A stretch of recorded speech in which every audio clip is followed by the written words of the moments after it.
Bab 61. Perpisahan pemuda itu mencuci tangannya, lalu keenam orang itu duduk mengelilingi meja makan kecil.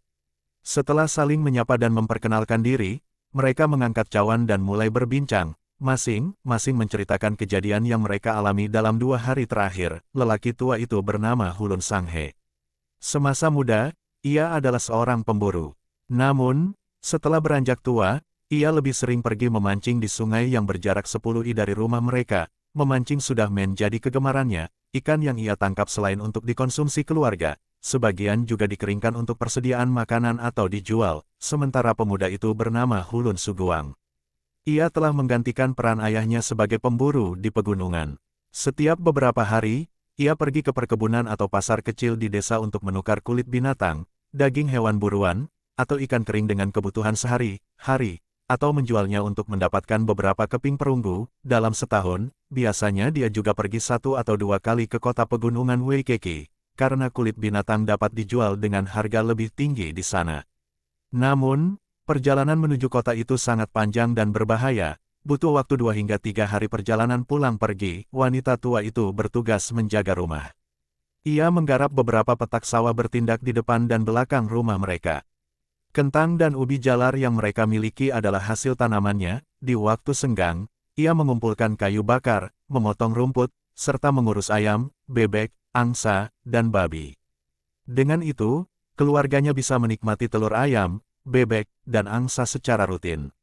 Jika babi sudah cukup besar, mereka bisa menjualnya untuk mendapatkan hasil yang lumayan. Kini, 1 bulan lagi putranya, Hulun Suguang, akan menikah. Awalnya, mereka berencana menyembelih babi untuk menjamu para tamu. Namun, siapa sangka babi itu sudah dirampas oleh para pengungsi. Begitu mendengar hal ini, Hulun Suguang langsung menepuk meja dengan marah.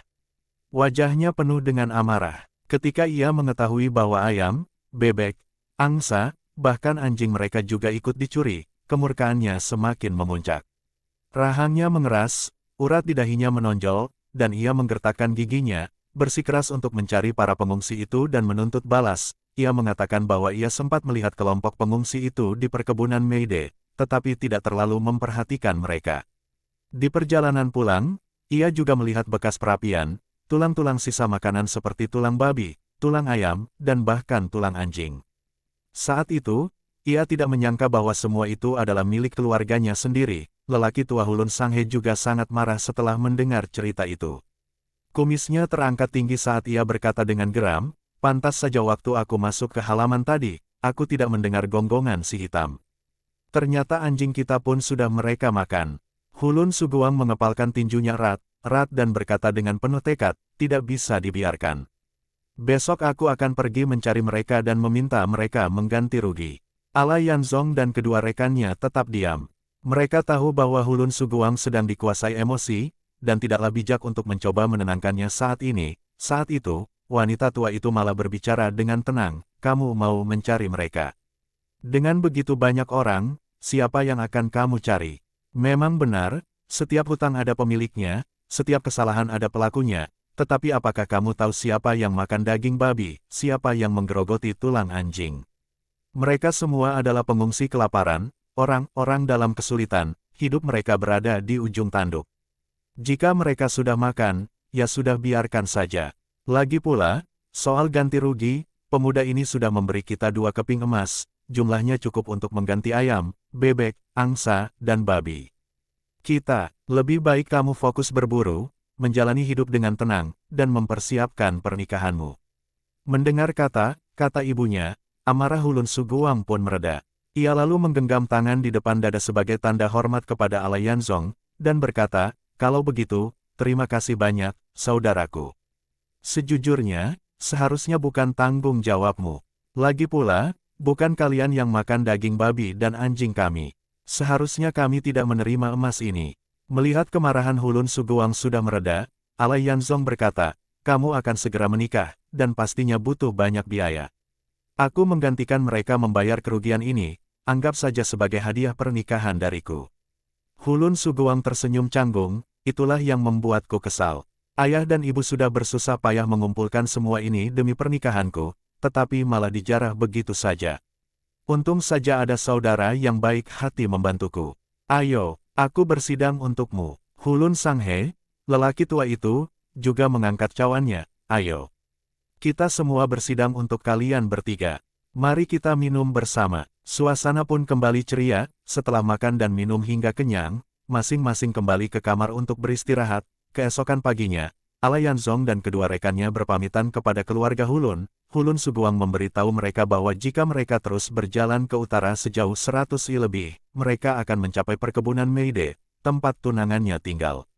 Dalam beberapa hari ke depan, ia juga berencana pergi ke sana untuk membeli ayam, bebek, angsa, dan anak babi guna memulai peternakan kembali. Lelaki tua Hulun Sanghe tersenyum dan berkata bahwa sebelum pergi memancing, ia harus memperbaiki kandang babi terlebih dahulu. Saat hendak berangkat, wanita tua itu dengan paksa menyelipkan selusin telur rebus ke dalam tangan Ula Zitao, agar mereka bisa memakannya di perjalanan. Setelah mengucapkan selamat tinggal, ketiga orang itu pun melanjutkan perjalanan ke utara. Jalan yang mereka lalui semakin mudah ditempuh, jalanan pun mulai melebar hingga cukup untuk dilalui kereta kuda. Tak berapa lama setelah berjalan, di antara bebatuan di tepi jalan, mereka memang menemukan sisa abu perapian seperti yang disebutkan Hulun Suguang, serta tulang yang sudah digerogoti. Begitu mereka keluar dari pegunungan, pemandangan di sekitar berubah menjadi perbukitan kecil.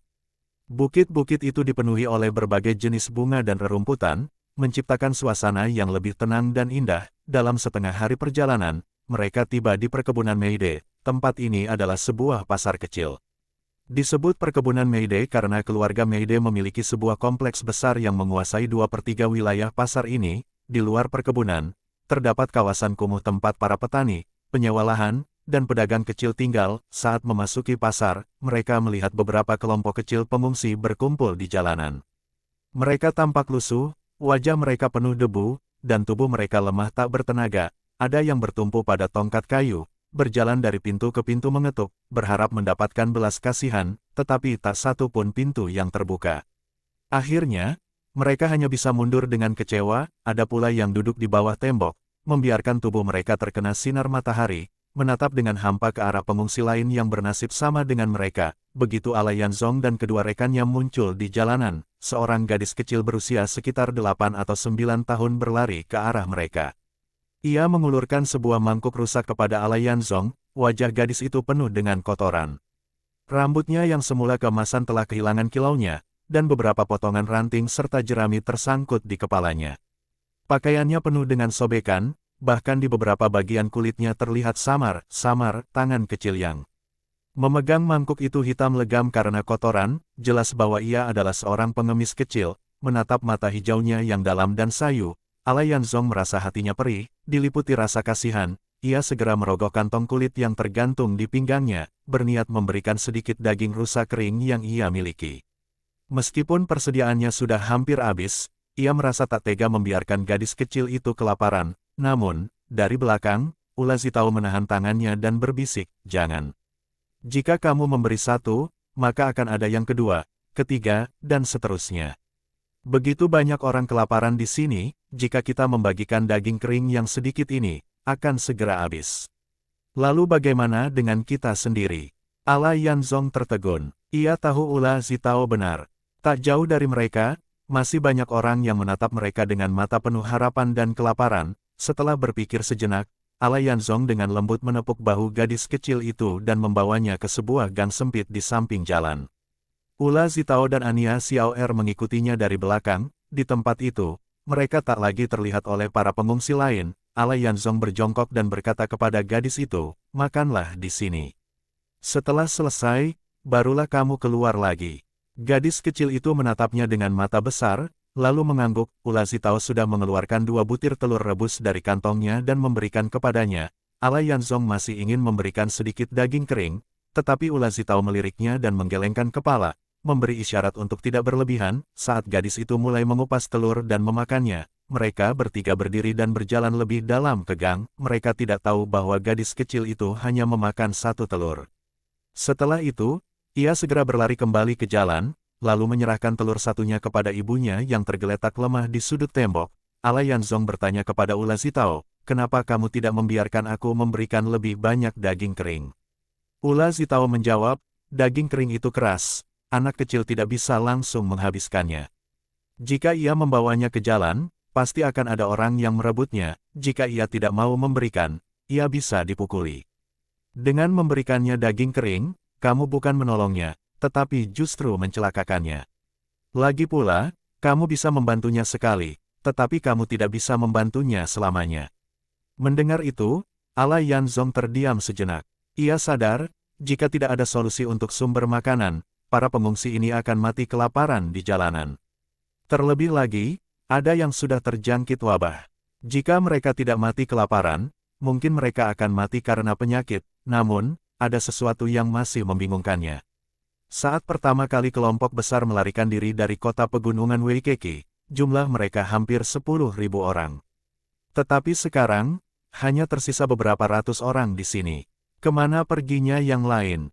Selain itu, mengapa di sini hanya ada orang miskin yang berpakaian compang, camping? Kemana orang kaya yang dulu masih mengenakan pakaian bagus? Bagaimana dengan para pendekar bersenjata yang membawa pedang dan pisau?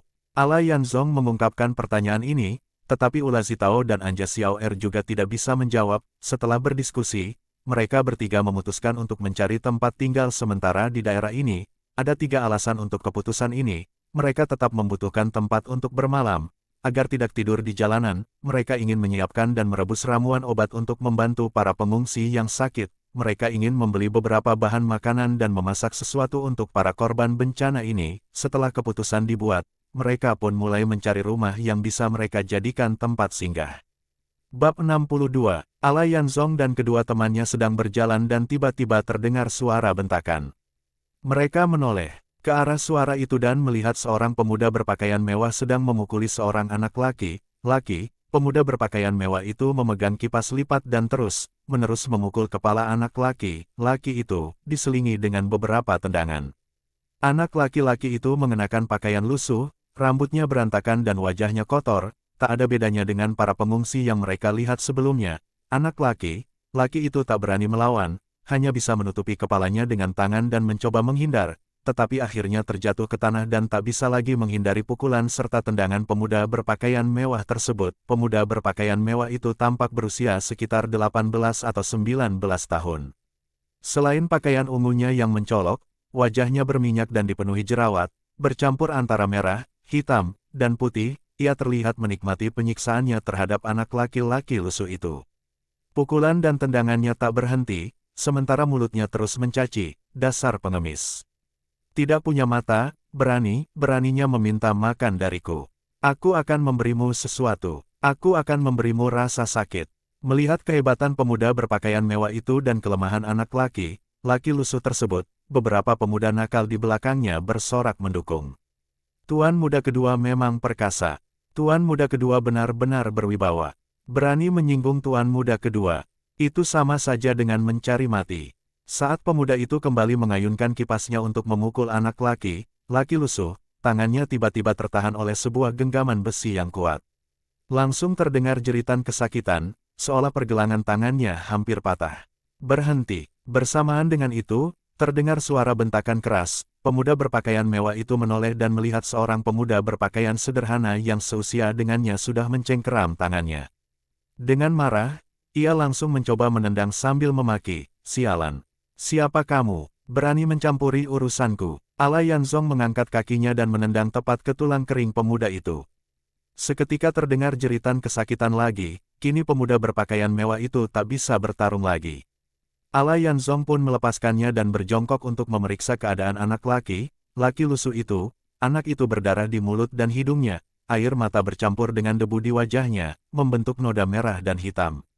Dengan mata ketakutan, ia masih menatap pemuda berpakaian mewah itu. Ala Yanzong mengulurkan tangan dan membantu anak itu berdiri. Saat itu, pemuda berpakaian mewah yang kini pincang mundur beberapa langkah, menatap Ala Yanzong dengan penuh kebencian. Ia mengayunkan tangannya ke depan dan berteriak, "Keparat! Berani memukulku! Serang! Habisi dia!" Beberapa pemuda nakal itu langsung menjadi bersemangat, seperti anjing kelaparan yang menerkam mangsanya. Beberapa bilah belati serentak menusuk ke arah Ala Yanzong. Ala Yanzong pun terkejut. Para preman jalanan ini begitu bertindak langsung mengincar nyawa, jelas bukan orang baik. Dengan cepat, Ala Yanzong memutar tubuhnya, melayang ke udara, dan berputar dengan gesit. Kedua kakinya menjejak dengan cepat, menghantam dada beberapa preman itu. Sebelum mereka sempat memahami apa yang terjadi, mereka semua sudah terlempar ke belakang secara bersamaan. Senjata pun terlepas dari genggaman, tangan mereka mencengkeram dada, bahkan tak mampu mengeluarkan suara kesakitan. Pemuda berpakaian mewah yang dipanggil Tuan Muda kedua, itu langsung melongo melihat kejadian tersebut. Ia tak lagi peduli dengan 4 atau 5 anak buahnya yang terkapar di tanah. Dengan tergesa-gesa, ia berbalik dan berlari terbirit-birit meskipun kakinya pincang.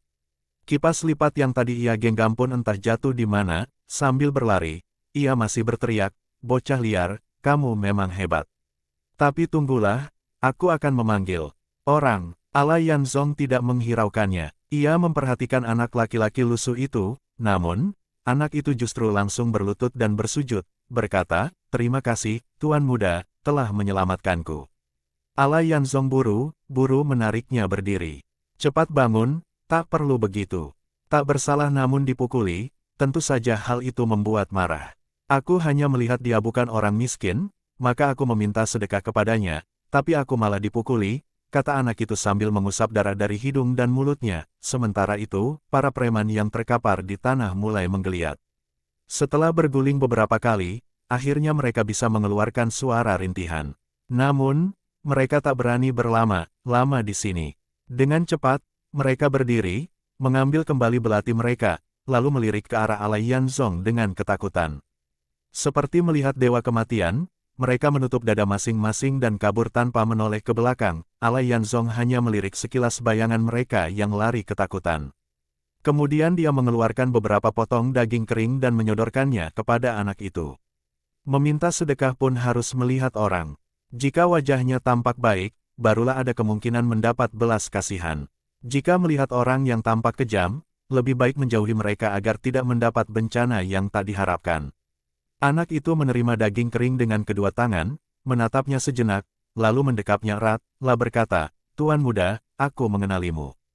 Kamu telah menyelamatkanku lagi." Ala Yanzong tertegun. Ia memperhatikan anak itu dengan saksama, lalu tiba-tiba teringat.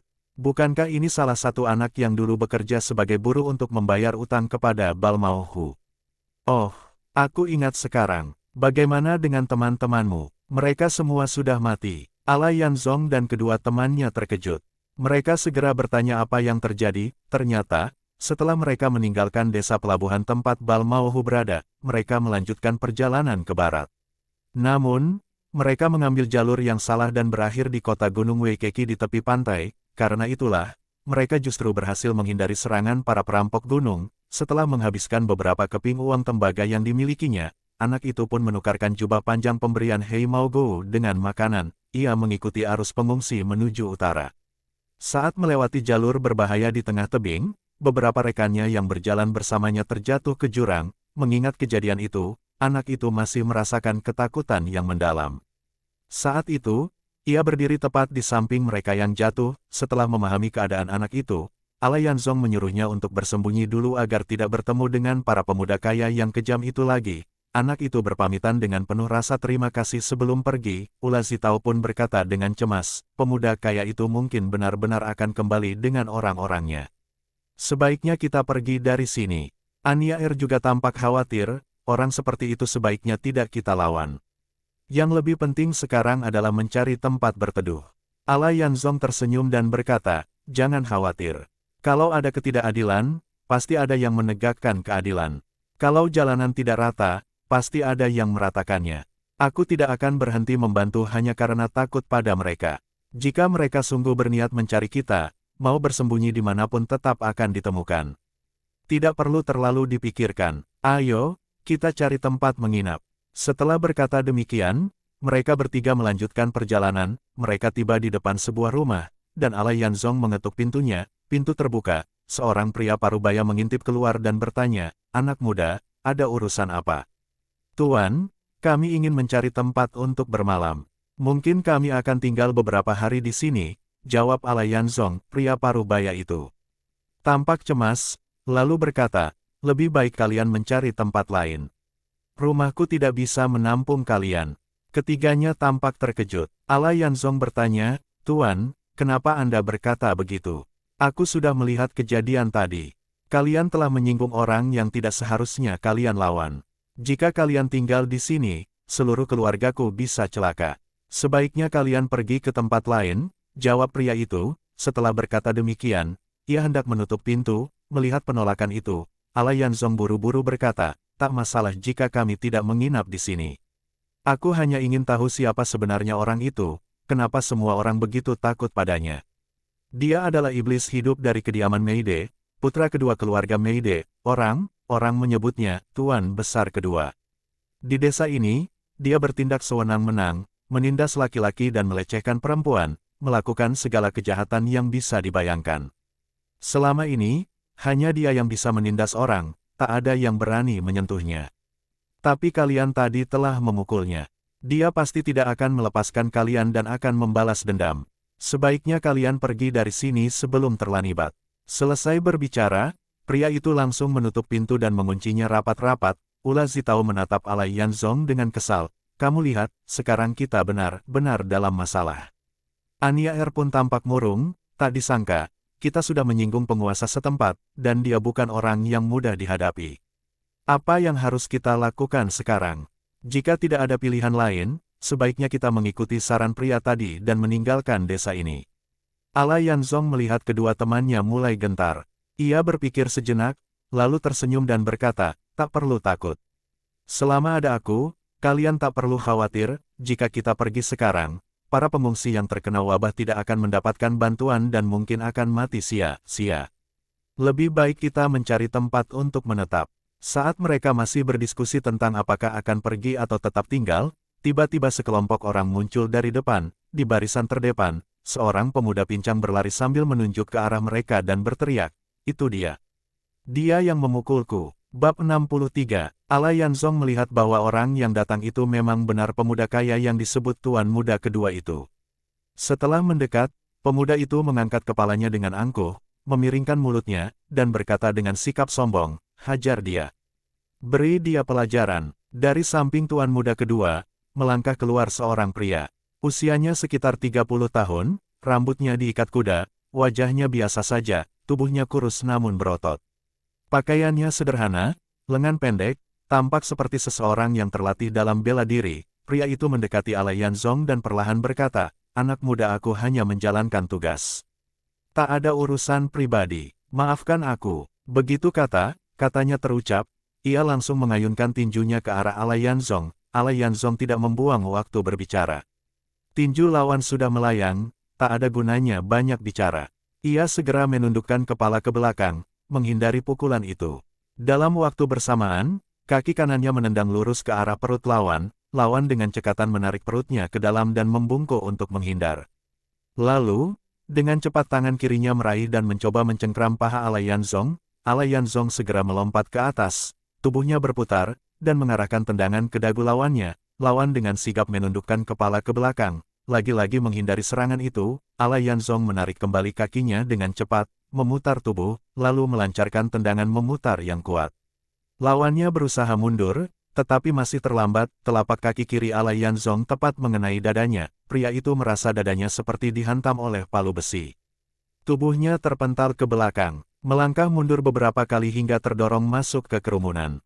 Setelah ditahan oleh dua orang di belakangnya, langkahnya baru terhenti. Ia langsung merasakan dadanya sesak dan sulit bernapas. Tenggorokannya terasa asin, seolah darah hampir menyembur keluar. Ia langsung menahan napas, menekan rasa mualnya agar tidak memuntahkan darah. Wajahnya pun langsung berubah pucat pasi, bahkan tak bisa berkata-kata. Melihat itu, Tuan Muda Kedua terperanjat dan sangat terkejut. Sialan, hebat juga kamu, tapi kalau satu harimau melawan sekawanan serigala, tetap saja tak bisa menang. Aku tak percaya dia bisa menghadapi semuanya. Serang, begitu ia melambaikan tangannya, anak buahnya segera maju serentak. 7 hingga 8 orang bersenjata pedang, tombak, dan tongkat langsung menyerbu Alayanzong dari segala arah. Anja Er melihat lawan datang dengan begitu ganas. Tak ingin Ula Zitao terkena serangan, ia segera menariknya dan mundur sekitar 10 meter. Ula Zitao terlihat sangat khawatir, hatinya cemas, tetapi ia tak bisa berbuat apa-apa. Ia hanya bisa berteriak dari belakang, hati-hati. Alayanzong tidak panik sama sekali. Melihat sekelompok orang mengepungnya, ia langsung mundur, membuat mereka mengejarnya. Ia bergerak dengan cepat, mengitari mereka dalam lingkaran. Dengan cara ini, serangan mereka menjadi kurang terkoordinasi. Seorang pengawal desa yang menggunakan tongkat kayu mengayunkan senjatanya dengan kekuatan penuh. Mungkin karena ia merasa bahwa tongkatnya lebih panjang dan bisa menyerang Alai Yanzong terlebih dahulu, dari suara hempasan anginnya saja, sudah bisa didengar bahwa orang ini memiliki kekuatan yang besar. Jika terkena pukulannya, meskipun hanya tongkat kayu, itu bisa membuat tulang patah dan otot robek. Namun, Alai Yanzong dengan gesit menghindari serangan itu, lalu dengan tangan kanannya, ia meraih ujung tongkat dan menariknya ke arahnya. Pengawal desa itu sama sekali tidak menduga hal ini. Ia tidak segera melepaskan tongkatnya, sehingga tubuhnya justru ikut terseret ke depan dan terjatuh ke tanah dengan wajah menghantam tanah seperti anjing yang sedang menggali tanah. Setelah jatuh, barulah ia melepaskan tongkatnya, namun tubuhnya masih meluncur di tanah hingga beberapa meter jauhnya. Hampir bersamaan dengan itu, sebuah pedang ditebaskan ke arah Alai Yanzong. Jika sampai mengenai tubuhnya, pasti akan membelahnya menjadi dua. Namun, dengan satu tangan, Alai Yanzong mengayunkan tongkatnya dan menangkis sisi pedang tersebut. Suara dentingan keras terdengar, klang. Pedang itu langsung terpental ke samping, terlepas dari tangan pemiliknya. Pengawal desa yang menggunakan pedang itu merasakan telapak tangannya seakan retak, darah mengucur deras. Ia berteriak kesakitan, sementara tangan kanannya gemetar hebat, rasa nyeri dan mati rasa menjalar ke seluruh tubuhnya, membuatnya tertegun di tempat. Namun, saat itu juga, sebuah pedang panjang menusuk ke arah Alai Yanzong, secara tidak langsung menyelamatkan pengawal pedang yang terluka tadi. Alai Yanzong dengan cepat menengadahkan tubuhnya ke belakang dalam gerakan jembatan besi, menghindari tusukan pedang panjang tersebut. Di saat yang bersamaan, dua bilah pedang melengkung menebas ke arahnya dari atas. Dalam posisi masih membungkuk ke belakang, ia memutar tubuhnya dan melompat keluar dari kepungan, menghindari serangan tajam tersebut. Namun, para pengawal desa tidak berhenti. Mereka terus mengejar dan kembali menyerang dengan senjata mereka, pedang, tombak, dan tongkat, serentak menuju Alai Yanzong. Alai Yanzong tidak repot-repot menangkis. Dengan gerakan cepat, ia menggunakan tongkatnya untuk menyerang titik-titik lemah lawan, seperti punggung kaki, betis, dan perut. Dalam sekejap, terdengar teriakan kesakitan dari berbagai arah. Ah! Serangan mereka langsung berantakan. Melihat kesempatan itu, Alai Yanzong menyapu tongkatnya ke tanah dalam satu gerakan memutar. Buk, buk, semua lawannya langsung roboh ke tanah. Kini, satu-satunya orang yang masih berdiri adalah Tuan Muda kedua, pria parubaya yang sebelumnya bertarung tangan kosong dengannya, dan pengawal pedang yang tangannya sudah terluka parah. Kedua orang yang tersisa sudah kehilangan kemampuan bertarung.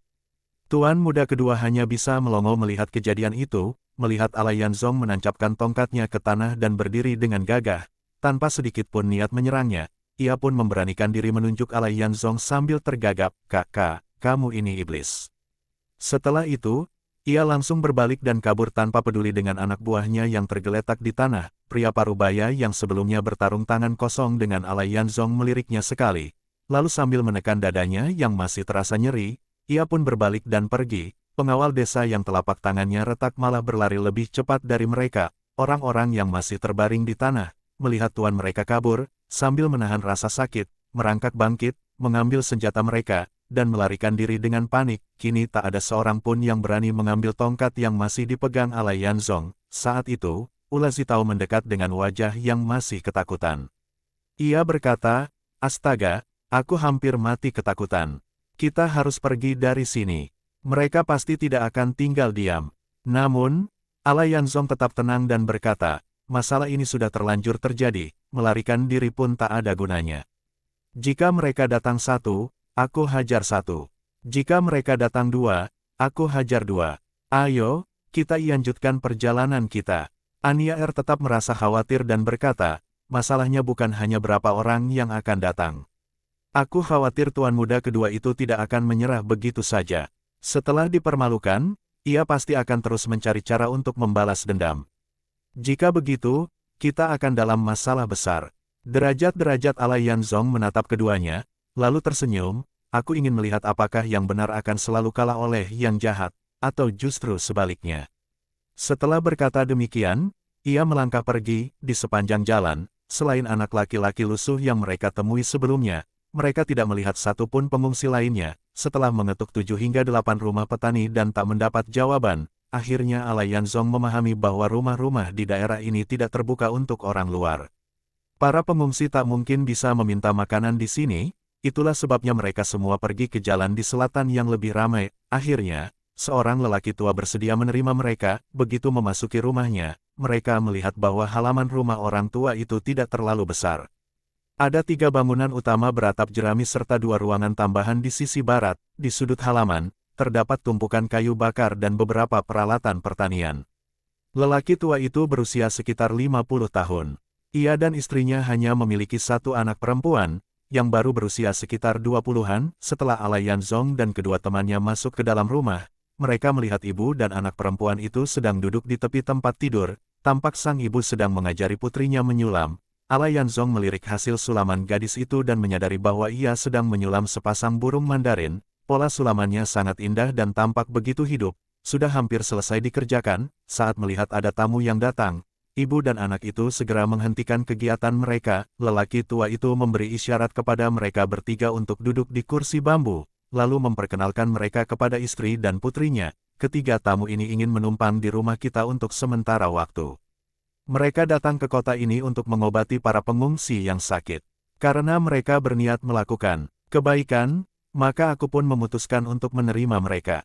Setelah itu, ia mengeluarkan pipa tembakaunya, mengisinya dengan tembakau kering, lalu mulai menghisapnya dengan tenang. Alayanzong tersenyum dan sedikit membungkukkan tubuhnya sebagai tanda hormat. Paman, Bibi, maaf telah merepotkan kalian. Wanita tua itu memiliki wajah yang ramah. Setelah mengamati mereka bertiga sejenak, ia berkata, kalian boleh menumpang, tidak masalah. Hanya saja rumah kami kecil, jadi kalian harus bersedia tidur di gudang kayu. Alayanzong dan kedua temannya segera mengangguk, tentu saja, itu tidak masalah. Terima kasih banyak, Bibi. Putri mereka masih muda, berwajah cantik, berambut pirang dengan mata biru, kulitnya seputih susu, terlihat lebih segar dibandingkan Ula Sitao. Gadis itu tidak banyak bicara. Setelah merapikan benang dan jarumnya, ia mengangkat tampahnya, lalu berbalik menuju kamar lain tanpa mengucapkan sepatah kata pun. Wanita tua itu tersenyum tipis, lalu bertanya, kalian berencana tinggal berapa lama? Alayanzong menjawab, mungkin 10 hari hingga setengah bulan, atau bahkan lebih lama. Jika terlalu lama, kami akan mencari tempat lain yang lebih sesuai. Wanita tua itu berkata, itu tidak masalah. Tapi, bagaimana dengan makan kalian? Alayanzong tersenyum, kami akan mengurus makanan kami sendiri, jika perlu, kami juga bisa membelinya. Kami hanya berharap Bibi bisa menyediakan beberapa peralatan masak sederhana. Wanita tua itu berdiri, mengenakan sepatunya, lalu berkata, peralatan masak masih ada.